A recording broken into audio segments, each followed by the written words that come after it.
Congressman Andy Biggs, he joins me right now. Congressman Biggs, I'm just sad for this whole process because I can tell you yesterday was a horrible day.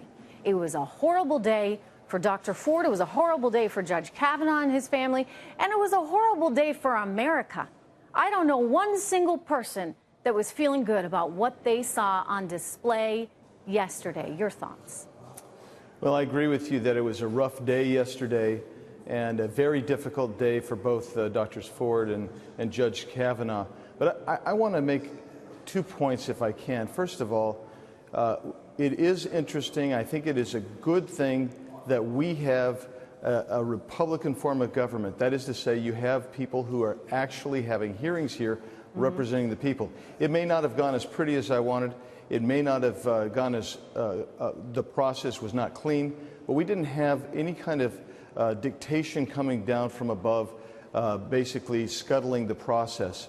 And I think that's an important point to make and understand. Yeah, I disagree with you, Congressman. Yeah. I think the process in this was actually utterly awful because to me, this information should have been provided in some kind of background check way earlier than it did. She actually was trying to get the information to the right people, but got caught up in, unfortunately, a whole bunch of politics. Let's get back to that in a second. First of all, I want to get your reaction to this news that we're going to wait a week. We're going to see an FBI investigation. Is that okay by you? Well, I've got a major problem for the very reason you just named. This was out there. This was manipulated. The information was out there in the hands of the Democrats. They waited to the last possible moment. The process was actually over. All they needed was the vote. They waited to that point to disclose. And that gets to another point I was going to make, which is this. Our friends on the other side of the aisle view these things as war. The Republicans view it as process. So now we're saying, yes, let's extend the process another week. When the other side, first goal was to postpone any nomination to after the October 1st term of the Supreme Court started. Next goal is the midterms.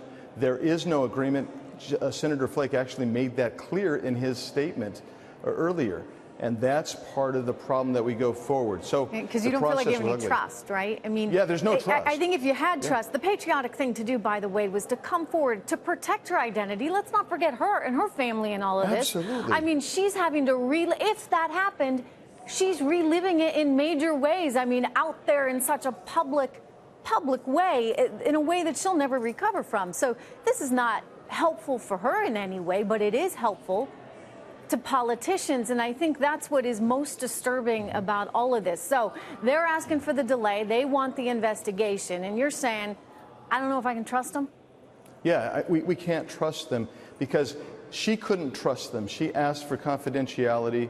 This should have been handled behind closed doors. They could have had the FBI investigate. All these interviews could have been done. They could have resolved this behind closed doors, and it didn't happen because they couldn't be trusted. I still don't trust them. The trust aspect is gone. I think the thing that Lindsey Graham said yesterday, that this was a disgrace.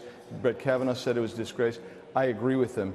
It is disgraceful the way the process devolved over time. Yeah. Do you believe her at all? I think she was a good witness. I don't know what to believe at the end of the day because I thought he was a great witness. I thought she was a good witness. But the bottom line is there's nothing corroborating anything she said, and there was a lot of holes in the story and inconsistencies in the story.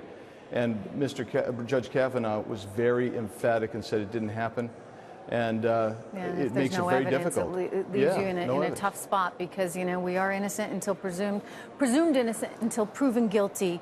Yes. And I think that's very disturbing for some people that this basic tenet, right, of who we are is being tossed aside. Very, very complicated time. It's good to see you, Congressman.